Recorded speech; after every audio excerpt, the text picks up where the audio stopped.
په دې فیسبوک باندې لږ وخت کېږي مشهور شوی دی خو چې مشهور شو دا زمونږ عالمان پسې راولګېدل یو د یو ځای نه ډز او بل د بل ځای نه ډز څوک وایي دا مسلې غلطه او څوک وایي دا مسلې غلطه ده څوک وایي مونځ ورپسې مه کوئ څوک وایي اودس ورپسې مه کوئ او د الله بندګانو لږ الله نه ویرېږئ د یو چا سلامونه ملګرو مفتي سلمان اصغر صاحب ډېر ښکلي بیانونه کوي په سوشل میډیا باندې ډېر مشهور شوی دی نو هغه ځینې صاحب خلک قسم قسم خبرې کوي دا داسې یا دا داسې دی نو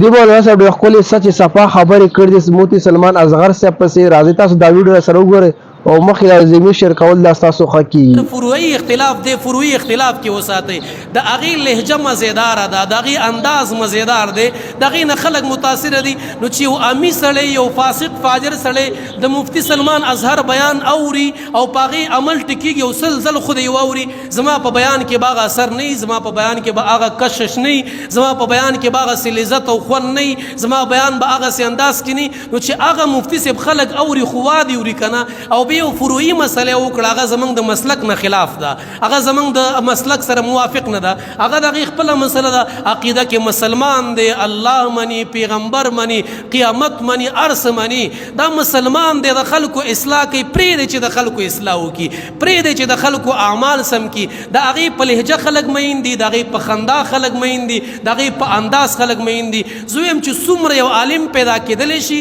او د هغې په وجه خلک اصلاح کېدلی شي ښه خبره ده یو سړی د اسلام د عقایدو او ضروریو نه انکار کوي چې په هغې سړی مسلمان نه پاتې کېږي د الله نه منکر دی پیغمبر نه منکر دی صحابو نه منکر دی د قیامت نه منکر دی جهنم نه منکر دی جنت نه منکر دی نو بیا خو صحیح خبره ده بیان یې ماوره تقریر یې ماوره دا نه چې زما د مسلک نه دی نو خبرې ورسره مه کوه زما